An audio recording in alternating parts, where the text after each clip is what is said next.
Stanový tábor pre bezdomovcov ukazuje každú chvíľu nejaký nový príbeh. V týchto mrazivých dňoch sa však tam, presnejšie povedané na ulici, ocitla matka s 5 malými deťmi. Utiekla pred ich otcom, tyranom, ktorý ich častoval pravidelnými bitkami. Bezradá Angela aj so svojimi deťmi prišla hľadať pomoc do útulku pre bezdomovcov. 5 detí, Dominik, Dianka, Jakub, Nikolás, ale ročný Joško nasledujú 32-ročnú matku a čakajú, čo bude.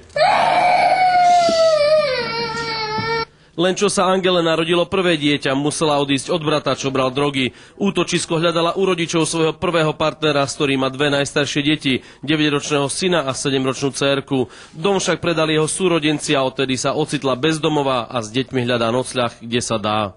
Po krízových centrách a po podnajmoch, naposledy som bola tu pri Poluse. Angela skúšala šťastie aj s druhým manželom, s ktorým má 3 deti. Ten však rodinu začal týrať. Dokonca to je aj nafotené na policii, jak Dominika z Bieloraz, toho staršieho syna, samé modriny mal.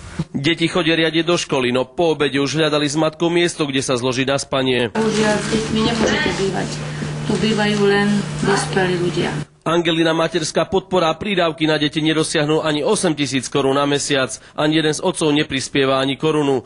Ťažké osudy detí však na Slovensku vôbec nie sú ojedinelým javom. Naše úrady evidujú ročne zhruba 15 000 detí, pre ktoré z nejakého dôvodu zanedbávania starostlivosti zo strany rodičov je potrebné poskytnúť patričnú pomoc. V týchto mrazoch sú ale všetky krízové centra plné. Potvrdili nám, že Angela v nich už prebývala. Bola vždy obeťou týrania, no upozornili nás, že sa aj sama dopúšťala chyby opakovanými návratmi k násilníkovi. Tohto typického syndrómu týraných žien sa chce konečne zbaviť. Som najradšej šla mimo Bratislavy kvôli tomu, aby som sa nestretávala s ich otcami. Nakoniec sa pre Angelu podarilo nájsť nocľah, ale iba na najbližšie dni. Čo bude potom, nik netuší. Pre televíziu Jojo Laco Ďurkovi.